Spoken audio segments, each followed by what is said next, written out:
Hello and welcome to the Cultured Bumpkin. This is chapter 21 of Anne of Green Gables. Let's get right down to it. Mariah, hello. Good to have you in here. And Lee, smiley face back at you. All right, let's see what we've got here. Chapter 21, A New Departure in Flavorings. "Dear me, there is nothing but meetings and partings in this world, as Miss Lynde said," remarked Anne plaintively, putting her slate and books down on the kitchen table on the last day of June and wiping her red eyes with a very damp handkerchief. "Wasn't it fortunate, Marilla, that I took an extra handkerchief to school today? I had a presentiment that it would be needed." "I never thought you were so fond of Mr. Phillips that you'd require 2 handkerchiefs to dry your tears just because he was going away," said Marilla. "I don't think I was crying because I was really so very fond of him," reflected Anne. "I just cried because all the others did. It was Ruby Gillis started it. Ruby Gillis has always declared she hated Mr. Phillips, but just as soon as he got up to make his farewell speech, she burst into tears.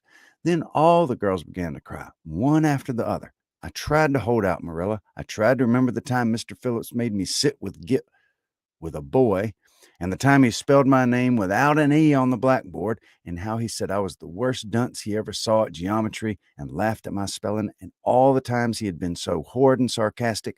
But somehow I couldn't, Marilla. I just had to cry, too.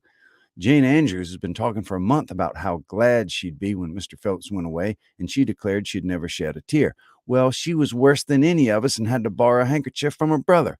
Of course, the boys didn't cry because she hadn't brought one of her own, not expecting to need it. Oh, Marilla, it was heartrending. Mr. Phillips made such a beautiful farewell speech beginning, 'The time has come for us to part.' It was very affecting, and he had tears in his eyes too, Marilla. Oh, I felt dreadfully sorry and remorseful for all the times I'd talked in school and drawn pictures of him on my slate and made fun of him and Prissy. I can tell you I wish I'd been a model pupil like Minnie Andrews. She hadn't anything on her conscience. The girls cried all the way home from school. Carrie Sloane kept saying every few minutes, 'The time has come for us to part,' and that would start us off again whenever we were in danger of cheering up. I do feel dreadfully sad, Marilla, but one can't feel quite in the depths of despair within 2 months. But one can't feel quite in the depths of despair with 2 months' vacation before 'em, can they, Marilla? And besides, we met the new minister and his wife coming from the station. For all I was feeling so bad about Mr. Phillips going away, I couldn't help taking a little interest in the new minister, could I? His wife is very pretty. Not exactly regally lovely, of course. It wouldn't do, I suppose, for a minister to have a regally lovely wife because it might set a bad example. Mrs. Lynde said the minister's wife over at Newbridge sets a very bad example because she dresses so fashionably. Our new minister's wife was dressed in blue muslin with lovely puffed sleeves and a hat trimmed with roses. Jane Andrews said she thought puffed sleeves were too worldly for a minister's wife. But I didn't make any such uncharitable remark, Marilla, because I know what it is to long for puffed sleeves. Besides, she's only been a minister's wife for a little while, so one should make allowances, shouldn't they? They're going aboard with Mrs. Lynde until the manse is ready. If Marilla, in going down to Mrs. Lynde that evening, was actuated by any motive save her avowed one of returning the quilting frame she had borrowed the preceding winter, it was an amiable weakness shared by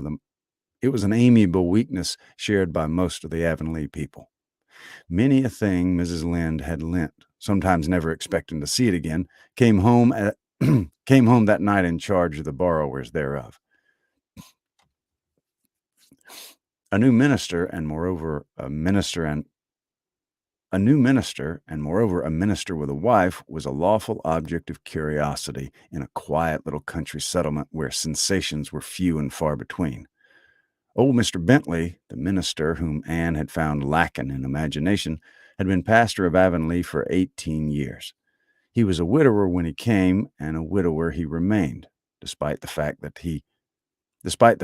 gossip regularly married him to this, that, or the other one every year of his sojourn.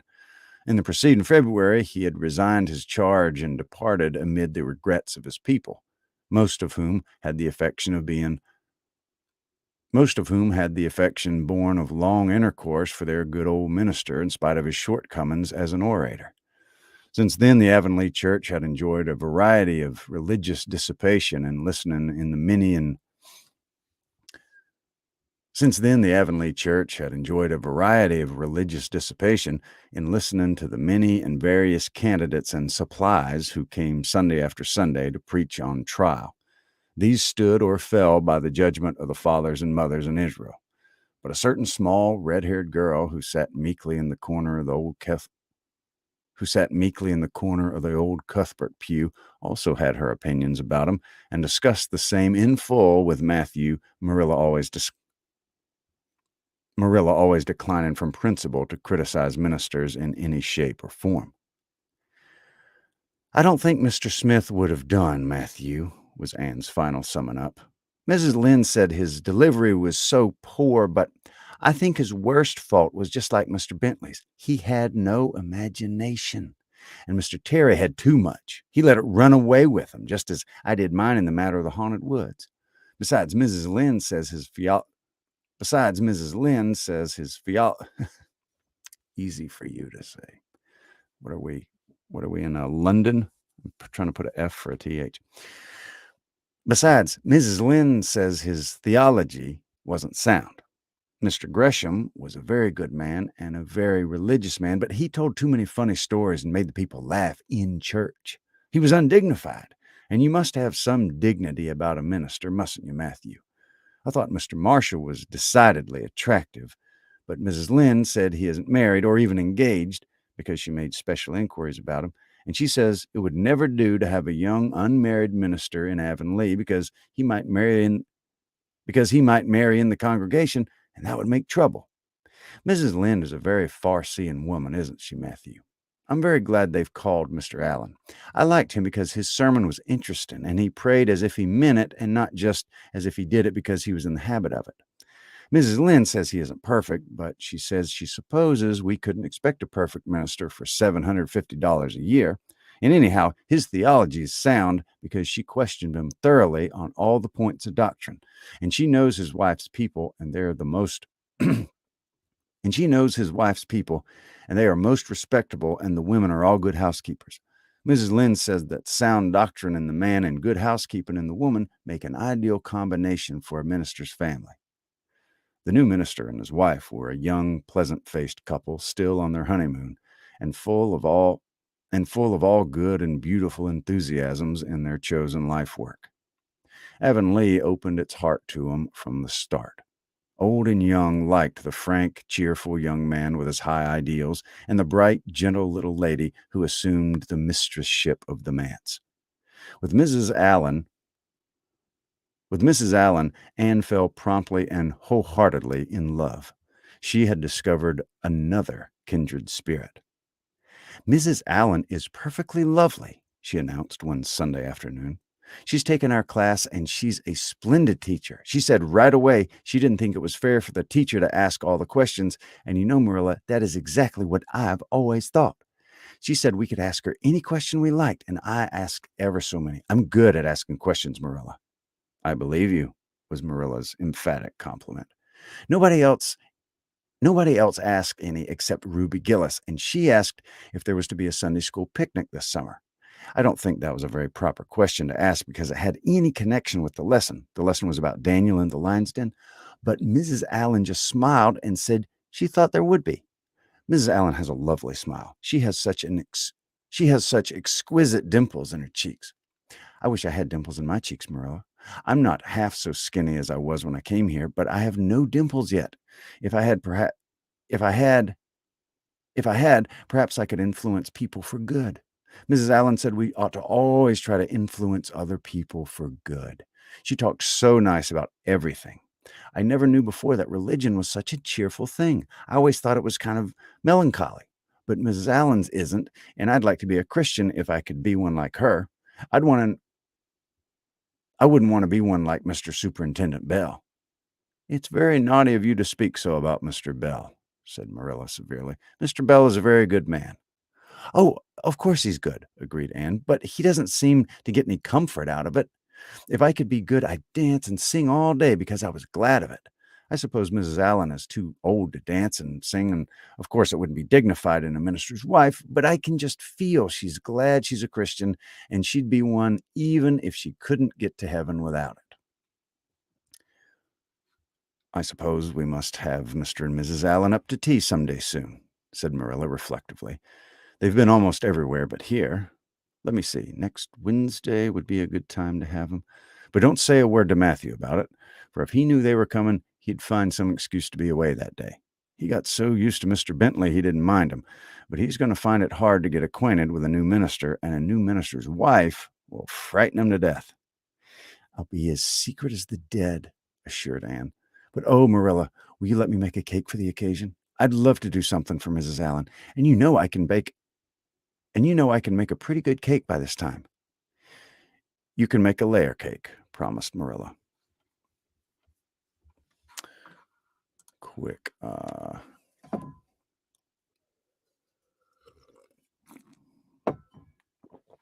break. Yeah, puffy sleeves. Those poofy sleeves, man. You got it. You had to have them back then. Had to. That was back when $750 was worth a little something. It was backed up by gold. It is not backed up by anything now, which is why, you could buy a loaf of bread for like a nickel back then. Now it's, I don't know, well over 100 times that. But in the context, it didn't sound like that was much even then. Let's see. Monday and Tuesday, great preparations went on at Green Gables. Having the minister and his wife to tea was a serious and important undertaking, and Marilla was determined not to be eclipsed by any of the Avonlea housekeepers. Anne was wild with excitement and delight. She talked it all over with Diana Tuesday night in the twilight as they sat on the big red stones by the Dryad's bubble and made rainbows in the water with little twigs dipped in fir balsam. Everything's ready, Diana, except my cake, which I'm to make in the morning, and the baking powder biscuits, which Marilla will make just before tea time. I assure you, Diana, that Marilla and I have had a busy 2 days of it. It's such a responsibility having a minister's family to tea. I never went through such an experience before. You should see our pantry. It's a sight to behold. We're going to have jellied chicken and a cold tongue.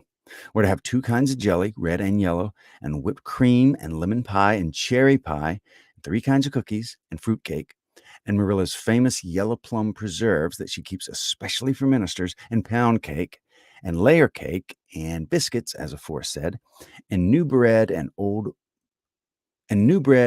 both, in case the minister is dyspeptic and can't eat new. Mrs. Lynde said ministers are dyspeptic, but I don't think Mr. Allen has been a minister long enough for it to have a bad effect on him. I just grow cold when I think of my layer cake. Oh, Diana, what if it shouldn't be good? I dreamed last night that I was chased all around by a fearful goblin. With a big layer cake for a head. It'll be good, all right, assured Diana, who is a very comfortable sort of friend. I'm sure that piece of the one you made that we had lunch in Idlewild 2 weeks ago was perfectly elegant. Yes, but cakes have... I'm sure that piece of the one you made that we had for lunch in Idlewild 2 weeks ago was perfectly elegant. Yes, but cakes have such a terrible habit of turning out bad just when you especially want them to be good, sighed Anne, setting a particularly well-balsamed twig afloat. However, I suppose I shall just have to trust to Providence and be careful to put in the flour. Oh, look, Diana, what a lovely rainbow. Do you suppose the Dryad will come out after we go away and take it for a scarf? You know there's no such thing as a Dryad, said Diana. Diana's mother had found out about the haunted wood and had been decidedly angry over it. As a result, Diana had abstained from any further imitative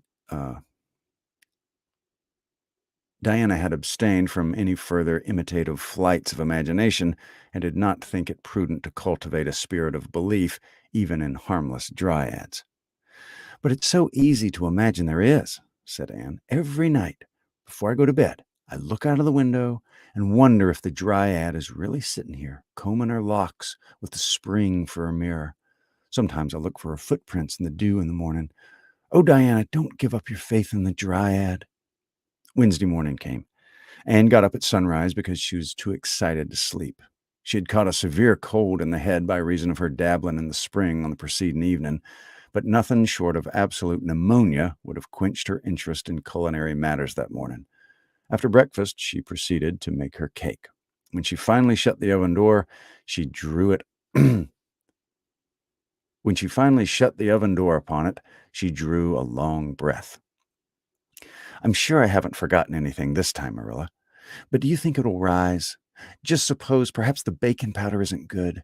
I used it out of the new can, and Mrs. Lynde said you can never be sure of getting good powder nowadays. Mrs. Lynde said you can never be sure of getting good baking powder nowadays when everything is so adulterated. Mrs. Lynde says the government ought to take the matter up, but she says we'll never see the day when a Tory government will do it. Marilla, what if the cake doesn't rise? We'll have plenty without it," was Marilla's unimpassioned way of looking at the subject. The cake did rise, however, and came out of the oven as light and feathery as golden foam. Anne, flushed with delight, clapped it together with layers of ruby jelly and, in imagination, saw Mrs. Allen eating it and possibly asking for another piece. You'll be using the best tea set, of course, Marilla," she said. "Can I fix the table with ferns and wild roses?" "I think that's all nonsense," sniffed Marilla. "In my opinion, it's the eatables that matter and not flummery decorations." "Mrs. Barry had her table decorated," said Anne, who was not entirely guiltless of the wisdom of the serpent, "and the minister paid her an elegant compliment. He said it was a feast for the eyes as well as the palate." "Well, do what you like," said Marilla, who was quite determined not to be surpassed by Mrs. Barry or anybody else. "Only mind you leave enough room for the dishes and the food." Anne laid herself out to decorate in a manner and after a fashion that should leave Mrs. Barry's nowhere. Having abundance of roses and ferns and a very artistic taste of her own, she made that tea table such a thing of beauty that when the minister and his wife sat down to it, they exclaimed in chorus over its loveliness. "It's Anne's doings," said Marilla, grimly just, and Anne felt that Mrs. Allen's approving smile was almost too much happiness for this world. Matthew was there, having been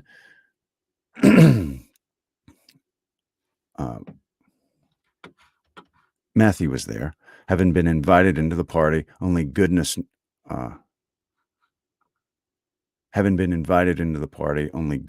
Anne knew how. He had been in such a state of shyness and nervousness that Marilla had given him up in despair, but Anne took him in hand so successfully that he now sat at the table. In his best clothes and white collar and talked to the minister not uninterestingly. He never said a word to Mrs. Allen, but that perhaps was not to be expected. All went merry as a marriage bell until Anne's layer cake was passed. Mrs. Allen, having already been helped to a bewildering variety, declined it. But Marilla, seeing the disappointment on Anne's face, said smilingly, "Oh, you must take a piece of this, Mrs. Allen. Anne made it on purpose for you." "In that case, I must sample it," laughed Mrs. Allen, helping herself to a plump triangle, as did also the minister and Marilla. Mrs. Allen took a mouthful of hers, and a most peculiar expression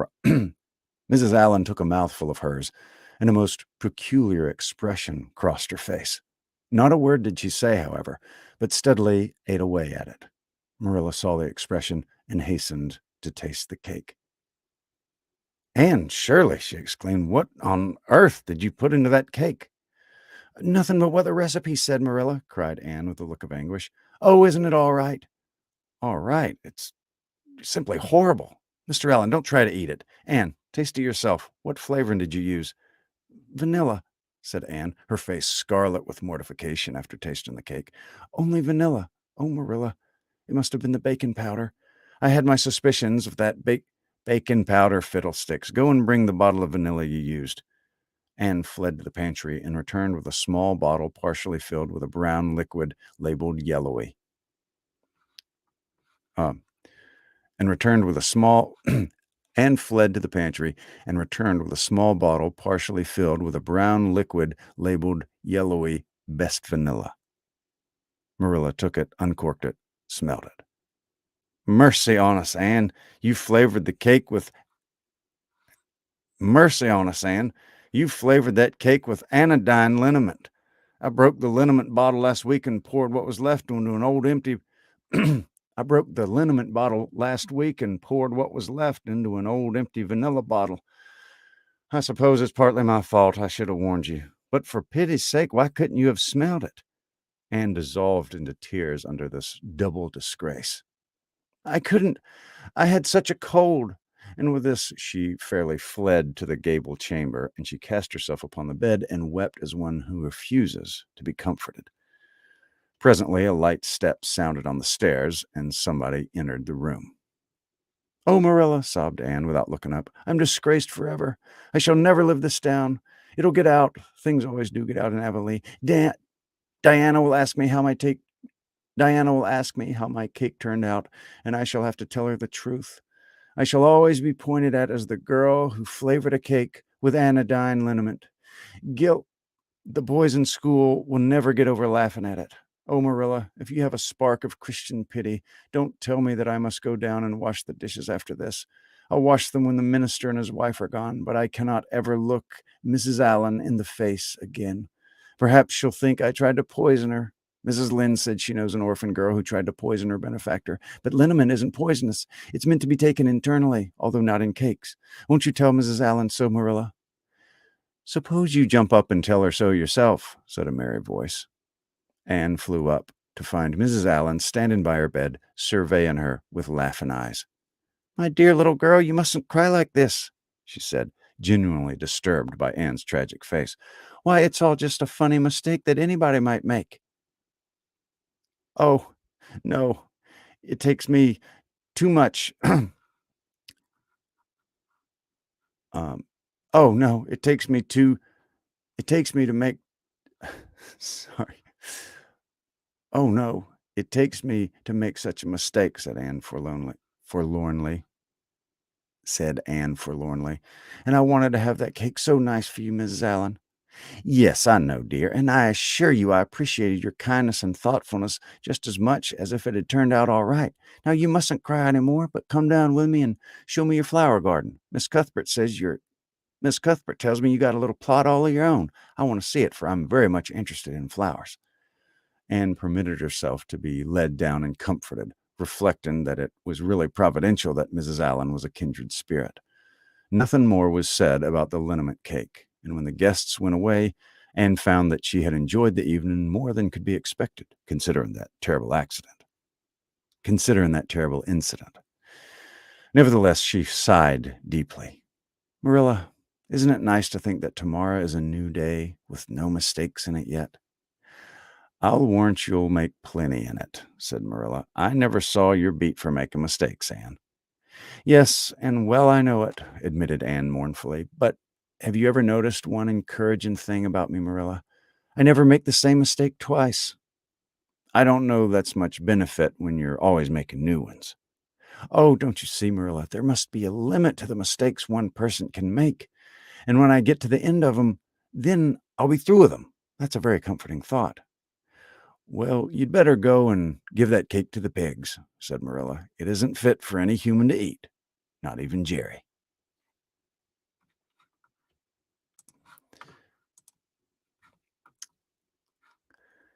That was chapter 21.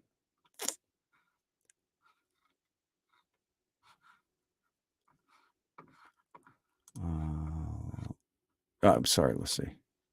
Yeah, that was 21. Let's do chapter 22. I'll do one more. It's hot.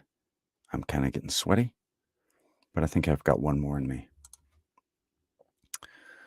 Oops, let me change this.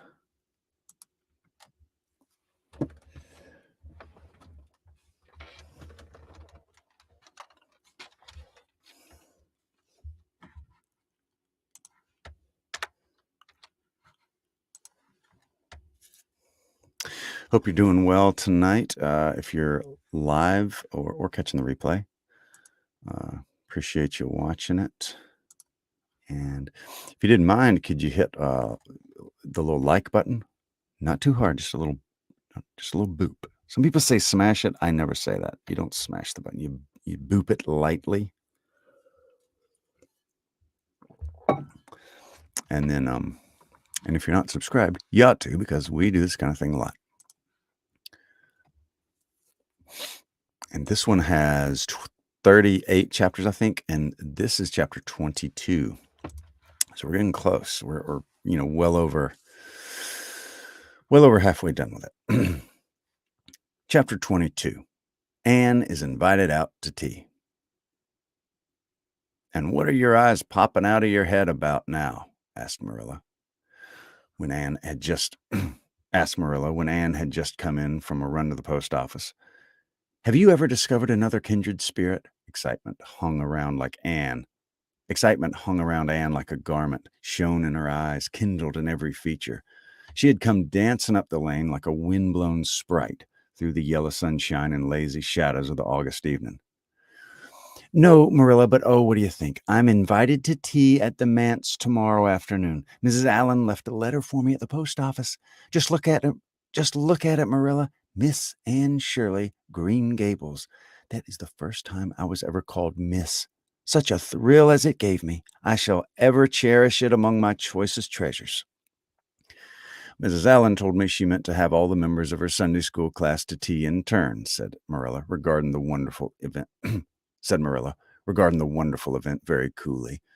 "You needn't get in such a fever over it. Do learn to take things calmly, child." For Anne to take things calmly would have been to change her nature. All sprite and fire and dew as she was, the pleasures and pains of life came to her with troubled intensity. Marilla felt this and was vaguely troubled over it, realizing that the ups and downs of existence would probably bear hardly on this impulsive soul, and not sufficiently understanding that the equally great capacity for delight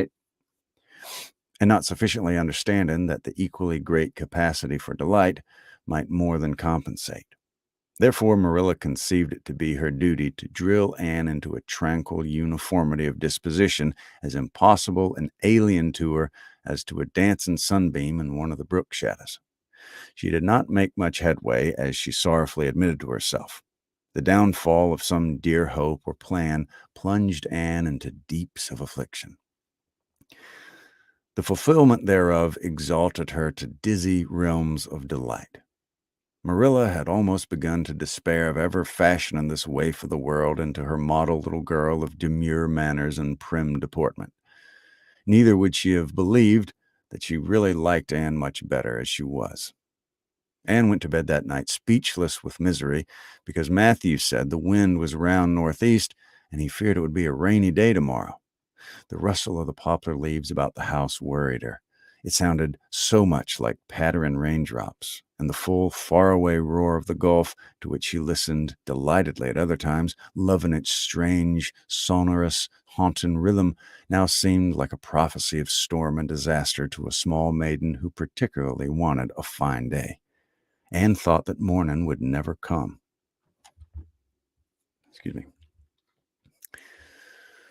But all things have an end, even nights before the day on which you're invited to take tea at the manse. The morning, in spite of Matthew's predictions, was fine, and Anne's spirits soared to their highest. "Oh, Marilla, there's something in me today that makes me just love everybody I see," she exclaimed as she washed the breakfast dishes. "You don't know how good I feel. Wouldn't it be nice if it could last? I believe I could be a model child if I were just invited out to tea every day. But oh, Marilla, it's a solemn occasion, too. I feel so anxious. But what if I shouldn't behave properly? You know, I've never had tea at a manse before, and I'm not sure if I know all the rules of etiquette, although I've been studying the rules given in the etiquette department of the Family Herald ever since I came here. I'm so afraid I'll do something silly or forget to do something I should do. Would it be good manners to take a second helping of anything if you wanted to very much? The trouble with you, Anne, is that you're thinking too much about yourself. You should just think about Mrs. Allen and what will be nicest and most agreeable to her. said Marilla, hitting for once in her life on a very sound and pithy piece of advice. Anne instantly realized this. You're right, Marilla. I'll try not to think about myself at all. Anne evidently got through her visit without any serious breach of etiquette, for she came home through the twilight under a great high-sprung sky, gloried over with trails of saffron and rosy cloud, in a beautified state of mind, and told Marilla all about it happily, sitting on the big red sandstone slab of the kitchen door with her tired curly head with her tired curly head in Marilla's gingham lap. A cool wind was blowing down over the long harvest fields from the rims of furry western hills and whistling through the poplars. One clear star hung over the orchard, and the fireflies were flitting over in Lover's Lane, in and out among the ferns and rustling boughs. Anne watched them as she talked, and somehow felt that wind and stars and fireflies were all tangled up together into something unutterably sweet and enchanting. Oh, Marilla, I've had the most fascinating time. I wish I had not lived. I wish that I have not lived in vain, and I shall always feel like that, even if I should never again be invited to tea at a manse. When I got there, Mrs. Allen met me at the door. She was dressed in the sweetest dress of pale pink organdy, with dozens of frills and elbow sleeves, and she looked just like a seraph. I really think I'd like to be a minister's wife when I grow up, Marilla. A minister might A minister might not mind my red hair because he wouldn't be thinking of such worldly things. But then, of course, one would naturally have to be, but then, of course, one would have to be naturally good, and I'll never be that. So I suppose there's no use in thinking about it. Some people are naturally good, and others are not. I'm one of the others. Mrs. Lynde said, I'm full of original sin. No matter how hard I try to be good, I can never make out such a, s- I can never make I can never make such of a success as those who are naturally good. It's a good deal like geometry, I expect. But don't you think that trying so hard ought to count for something? Mrs. Allen is one of those naturally good people. I love her passionately. There are some people like Matthew and Mrs. Allen that you can love right off without any trouble. And there are others, like Mrs. Lynde, that you have to try very hard to love. You ought to love them because they know so much and are such active workers in the church, but you have to keep reminding yourself of it all the time, or else you forget. There was another little girl at the manse to tea from the White Sands Sunday School. Her name was Lorette Bradley, and she was a very nice little girl. Not exactly a kindred spirit, but still very nice. We had an elegant tea, and I think I kept all the rules of etiquette pretty well. After tea, Mrs. Allen played and sang, and she got Lorette to sing, and she got Lorette and me to sing too. Mrs. Allen said I have a good voice, and she said I must sing in the Sunday school choir after this. You can't think how I was thrilled at the mere thought. I've longed to sing in the Sunday school choir, as Diana does, but I feared it was an honor I could never aspire to. Loretta had to go home early because there's a big concert in the White Sands Hotel tonight, and her sister is to recite at it. Lorette said that the Americans at the hotel give a concert every fortnight in aid of the Charlottetown Hospital, and they ask lots of the White Sands people to recite. Lorette said she expected to be asked herself someday. I just gazed at her in awe. After she had gone, Mrs. Mrs. Allen and I had a heart-to-heart talk. I told her everything about Mrs. Thomas and the twins and Katie Maurice and Violetta and coming to Green Gables and my troubles over geometry.